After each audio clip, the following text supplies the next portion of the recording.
Hey guys, OuterOrange here, Привет, and welcome back to another video. I'm gonna be start doing Vanguard beginner videos, which are pretty much videos meant for Vanguard audience that have just started out or just getting into the card game or the anime, whatever it is they're doing. And in this video, we'll be going over gift markers and what gift markers do, how they pertain to the clan, the different types, what you can do with them, and all analytics of gift markers. So let's go on in and do that.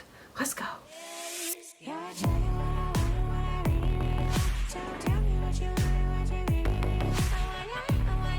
And here we are. So I'm going to be going over, there's 3 different types with a subtype for each kind, and we're going to be starting off with like the simpler one and going into the more complicated ones, understanding how they work and what they do to the game. And I'll be trying to explain as I go in a pretty simple basics, so that way for those of you who are starting out can kind of understand what they're doing, and for those of you who are kind of starting to understand the game more can know what to do with the gift markers. And the first one we're going to be starting out is Force. Force can also be known as Force 2, which is pretty much just another version of it, and I'll be explaining what each of them do. So this is Force, and it can also have like images on them and look something like this. And Force 2 can look something like this. So Force 1 in specific is pretty simple. I'll read right off the card. It says, when acquired, put this marker on your Vanguard and Rearguard, and the unit on the circle gets 10k during your turn. So pretty much what this is when you ride on your grade 3, you're able to put a gift, if there's a gift symbol on your Vanguard, and you put this down on your circles. So you can put this down on your Vanguard circle, you can put it down on your Rearguard circles, or you can put it down the back row. I don't know why you would do that, but yeah. So pretty much what this does, it gives 10k power to your Force clan that you're currently playing. So we'll keep it simple. The main protagonists use these type of usually use this gift marker. So like if you have your Royal Paladins or you have your Kagero, you pretty much put this down. It gives extra power. Normally the Vanguard is focused, sometimes the Rearguards are focused, but if your Vanguard restands like Kagero does, usually the 10k power will make your Vanguard attacks a lot more deadly. The whole point of the 10k power is to just make your Rearguards or Vanguard attack for higher numbers, forcing your opponent to have to guard harder. Force 1 is a very simple and very to the point type of gift type, and it makes it pretty much just more annoying to make your column stronger. The whole point of it is to just, you only usually have 3 attacks in Force, so it just makes all 3 of your attacks just more annoying. As you keep riding, you can keep stacking this type of gift marker because it is stackable. With that stacking, now you have 20k power, 30k power, and so on and so forth, or you can stack it onto your Rearguards and Vanguards, so your Rearguards can get extra 10k, your Vanguard can get extra 10k, another Rearguard can get extra 10k, and as they stack, they also multiply. So how can you use this type of gift to your advantage in comparison to the other one that we'll be discussing here soon? I'm going to discuss the second one, then I'm going to show the comparison between the two. Next one is Force 2, which does a different, kind of opposite effect of what Force 1 does. So Force 2, we're going to read it right here. It says, when acquired, put this marker onto your Vanguard or Rearguard circle, and the original critical of that unit there becomes 2. It also says, in parentheses, you may put it on the same circle, but the critical does not stack. So what does that mean exactly? But anyway, so you'll notice right here, I don't know if it's noticeable, but there's a 1. There's the lights. There's a 1 right there and a little critical sign, and it's the same exact critical sign that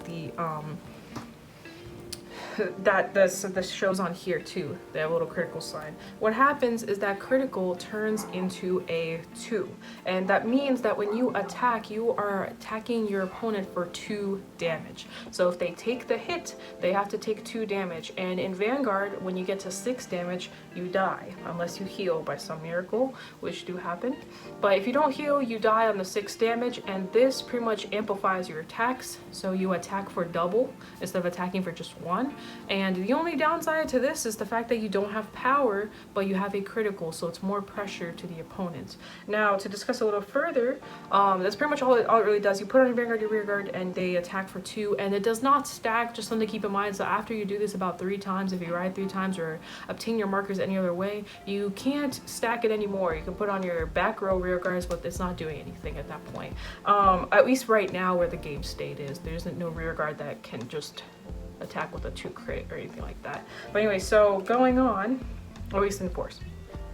So going on, so where do you use which one and which one should be more utilized, and how to pretty much know when to pick one. So the whole point is when you get to your grade 3 turn, before when there's only one gift marker type, you would just always go force 1. But now we have options. You can go force 2 as well on your turn. So which one do you choose? If you're just starting out Vanguard, typically you, especially with force, you usually can pick between one or the other, but there are some decks that are more towards one over the other. So usually if you know your rear guards are gaining a lot of power, like if they're hitting 50k without any force markers, or like they're just getting like really nice numbers like 30, 32, 33, anything like that, you usually don't need force 1 and you can usually go force 2.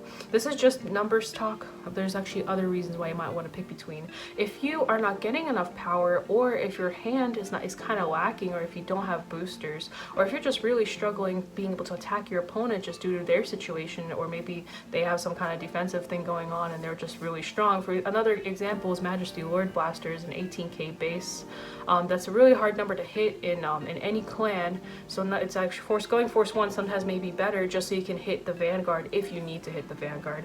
Other situations is in case another thing you want to keep in mind is where your opponent is at with their damage. If your opponent is at 3 damage, sometimes it is actually better to go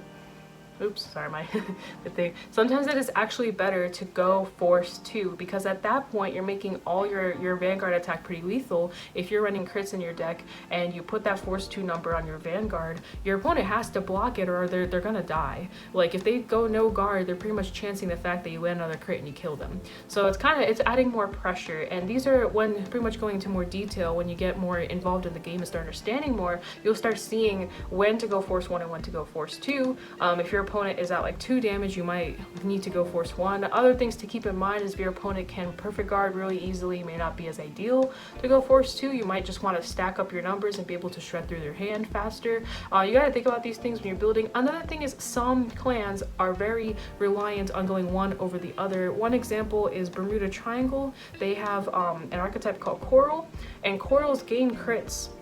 Pretty much the whole concept is that they attack with a critical already on them. So when you put a force 2 marker down, it actually doesn't do anything because in the text it says the exact same text that force 2 says. So it doesn't stack. So in that type of archetype, it doesn't make sense to go force 2. It makes sense to go force 1. However, if you know that you're not going to get your ability to work, then you go force 1. These are just the type of things you think about and kind of question. But moral of the story, force 1 is 10k on your rearguard Vanguard circles, and force 2 is a critical 2 damage power up on your rearguard and Vanguard circles.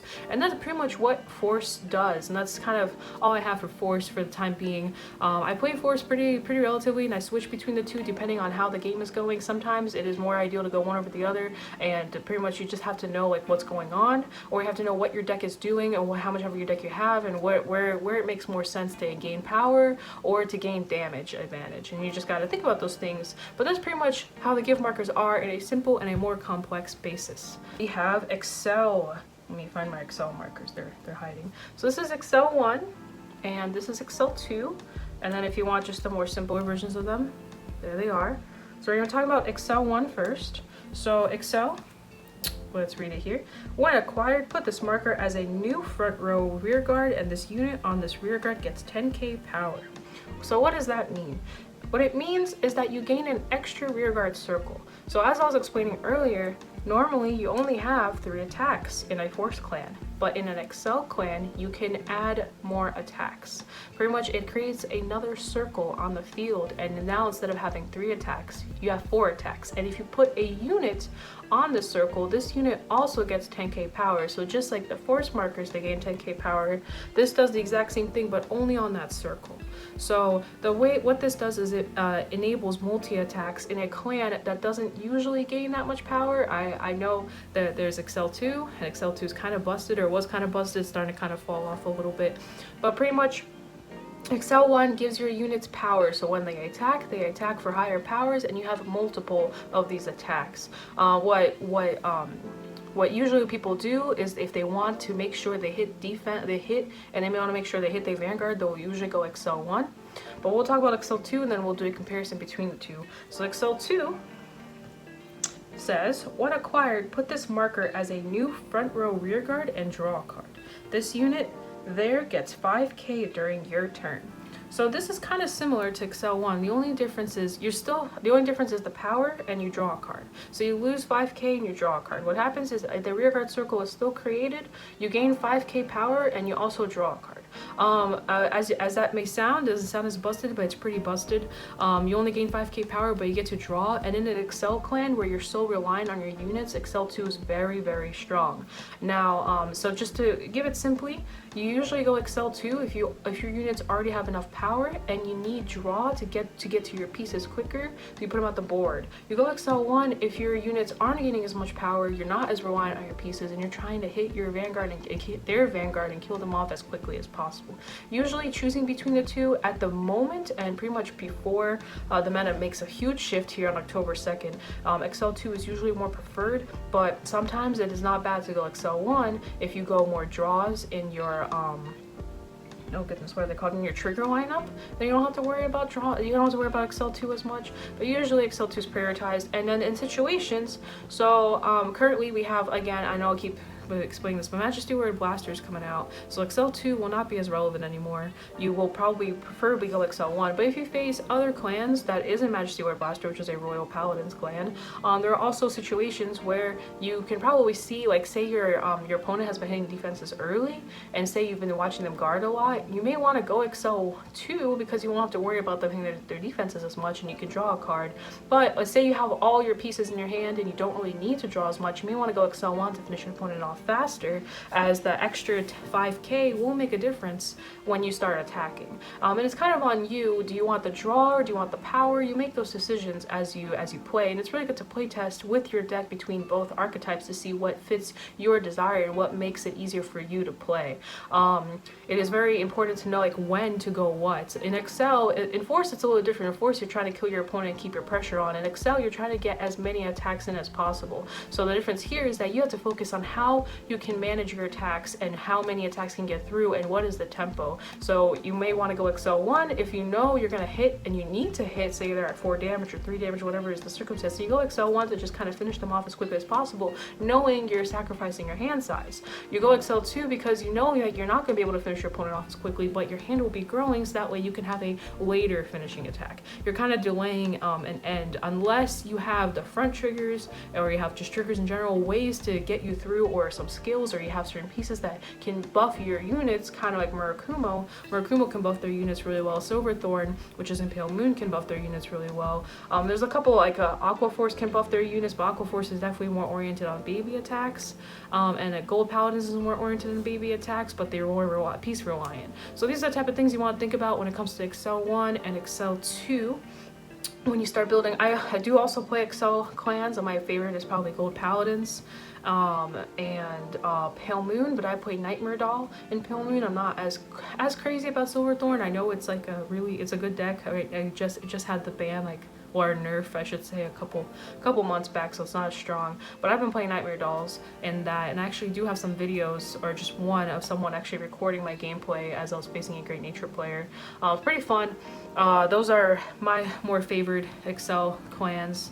I also enforce my favorite Accel clan, my favorite clans in Force at the moment is Gear Chronicle and Bermuda. I really enjoy both those clans. I have a weird fetish for Royal Paladins right now with Soul Savior. I don't really know why, but it's just really fun. And Majesty Word Blaster is coming out, so I'll definitely be playing that. So yeah, so that's pretty much, sorry I went off topic, but that's the Accel clan and what their markers do. Next will be and I discussed Protect last because Protect is the one gift marker that I feel like is a little bit more complex than people think it is, because people don't know how to properly use it, and they can misuse it a lot easier than they can misuse a Force marker or an Accel marker. And I'll be explaining that a little bit more here in a second. So Protect looks something like this. There's my shiny signatures. It can look like this for the Protect. And then Protect 2 looks something like this. Always remember that the second archetype is sideways. First archetype is not sideways. So Protect, we're going to read it right here. It says, when acquired, add this marker to your hand. Continuous, it is a Sentinel. Auto, on guard circle. When placed, cost, discard a card from your hand, and one of your units cannot be hit until the end of that battle. So what is exactly Protect? So Protect 1 is pretty much a perfect guard. And your deck already comes with perfect guards. You can have 4 of a Sentinel, and usually at the moment, like, we're just starting to get other Sentinels, but long story short, normally decks go with 4 perfect guards. Now with the little shift, some decks can go 2. In Protect clans, you can have a ton, because instead of having 4, you can have all the way up to like probably 6 or 7, depending how you ride and what you're doing, and if you're double riding or multi-riding, like Angel Feather can multi-ride, whatever the concept is, or if you can generate them, which is something OTT can do. OTT in one of their archetype, which is the Witch's archetype, they can generate their markers. They can make their Witch markers into their Witch cards into protect cards and then use them. But anyway, long story short, Protect is a perfect guard against an attack. So if an opponent attacks you, you can put this down and pretty much guard with it, but you have to discard a card from your hand, and the card discarded does not go to guard circle. And the reason why I say this is a little bit more complicated because a lot of people tend to misuse how this card is used. They treat it as a perfect guard, but you have to understand you're sacrificing 2 cards in your hand, and this is when Protect 2 comes involved. And a lot of people really trash on Protect 2 but don't realize like what the outcomes and what the good parts is Protect 2, especially right now with other Sentinels coming into Vanguard. Now that we have other Sentinels aside from a perfect guard, sometimes it's not bad to go Protect 2.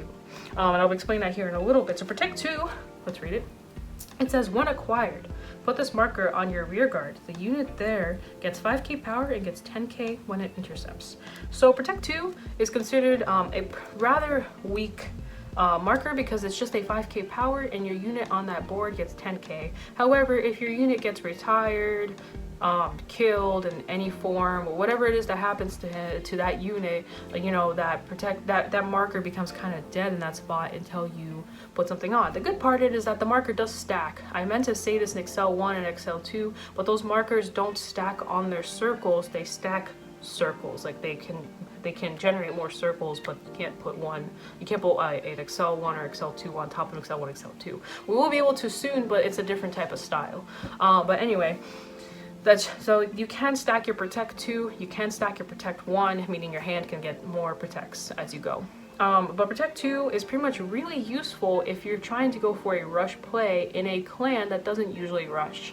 And a lot of people misunderstand like the uses of Protect 2 or don't fully see the potential of Protect 2. So one example, literally yesterday I was facing a Dark Irregulars player, and as many people may know, Dark Irregulars can be really stall. Their hand is in their soul and their hand is in their hand. They technically have 2 hands.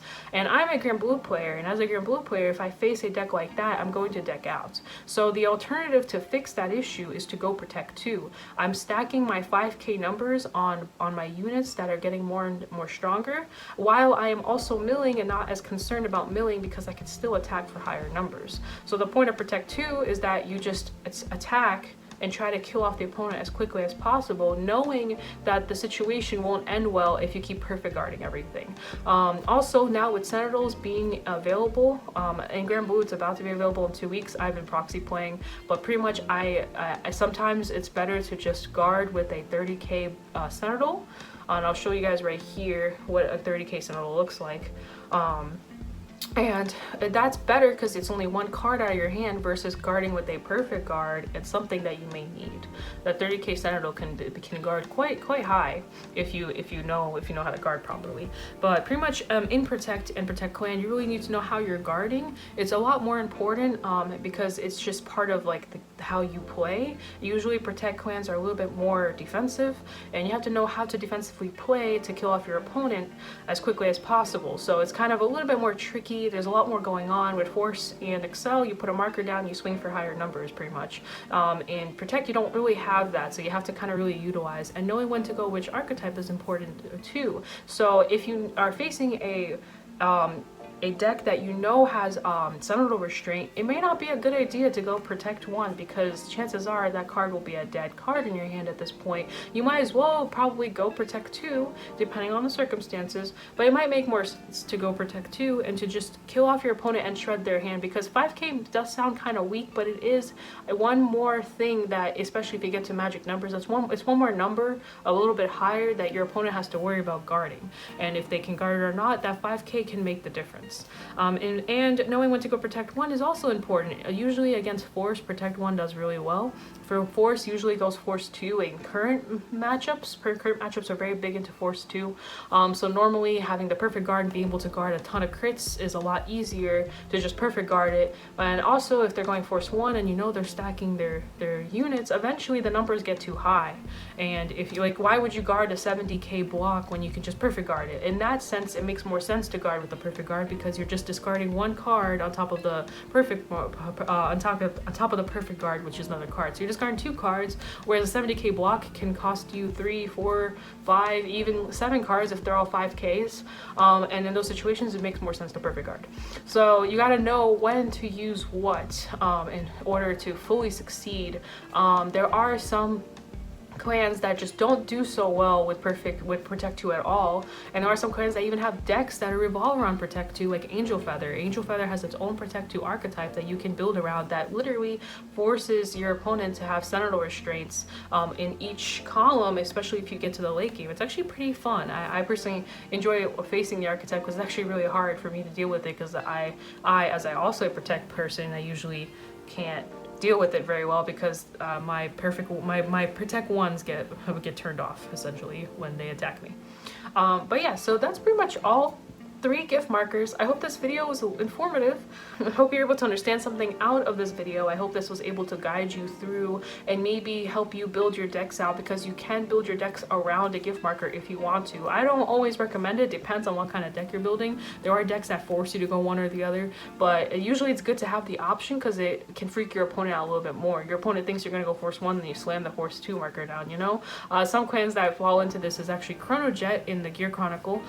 If you go, you can choose to go protect 1 or protect 2. Normally people will go either or, and there's actually a big battle behind which is better. I've faced situations where force 2 has definitely been an advantage, and I've faced situations where force 1 has definitely gained an advantage. It's really hard to tell which is better. And the reason why there's such a big fight about it is literally because the clan generates markers pretty fast, or you can literally restand, which means you can get 2 force markers in 1 turn, and you can do that twice back to back if you do it right, or if you have the capabilities to do it. And because of that, some people are like, well, why would you go force 2 when you could just stack your force 1 markers and all that stuff? Well, ideally, sometimes the pressure is just so high, and with a Senator restraint, sometimes it's just better to go force 2, even though it's a smaller number. People still have to guard it or they're gonna die. So it's just a matter of pressure and how you want to pressure. But I hope this was informative. If you guys have any questions, feel free to drop comments below. I will happily answer them in regards to like what I explained or what I didn't explain properly, or if there is still some misunderstanding with how the gift markers work or how you can use them, or if you're building a deck and you don't know what would be the better preference in which gift marker, you can also message me about that. I will be happy to assist you guys and show you guys what would be better cards or better ideas, or what options as you ride certain cards, what would be the better gift marker to use. Because as a protect clan, I'm one of those people that really tries to understand what the opponent is doing more so than what I'm doing, because I've been playing a clan that has been not multi-attacking pretty much until in 2 weeks the clan will start multi-attacking, but prior to 2 weeks from now the clan has not been multi-attacking, and I've been playing Vanguard for over a year now, and I have not been multi-attacking for a while. I've been playing other clans, yeah, but the main clan I play hasn't been multi-attacking. But what I'm getting at is because I haven't been multi-attacking, I've been watching what my opponents have been doing, which has been helping me understand how to fight other opponents, whether it's CB, counterblast denial, or how to deal with soul, or how to deal with their attacks, how to deal with their markers, whatever it is that they're throwing at me, how to deal with it. I've been focusing more on that than what I'm actually doing, which is a really good way to kind of understand how to face your matchups. And that's one thing that I will always fight again. You gotta know your matchups, even if it's like obviously some obscure matchups you may not know as well, but even if you don't know as well, make sure you read the cards. But if you do know your matchups, make sure you know how you're fighting and what to put in order to win. But anyway guys, that is it for this video. Feel free to have some questions or comments or anything. If you do have some questions, I'll be happy to answer them in my future videos as well. Any Vanguard videos I have, I'm happy to answer questions that are in the comments for you guys, any specific questions that may be more of interest to the whole audience and not just you in particular, that if you ask a question that's important enough, I can also spread it out to my other videos so everyone else who may have missed the question can also hear about it. So anyway guys, thank you for watching. Hope you guys enjoyed the video. Hope you are having a better understanding of with Vanguard after the video, and I hope you enjoy your deck building. See you guys in a future video. Peace out, and yeah, до свидания, guys. Woo! Bye. Welcome to my song where we showcase lots of markers. Markers, markers, markers. Markers, markers, markers. That's the end of my song. Vanguard.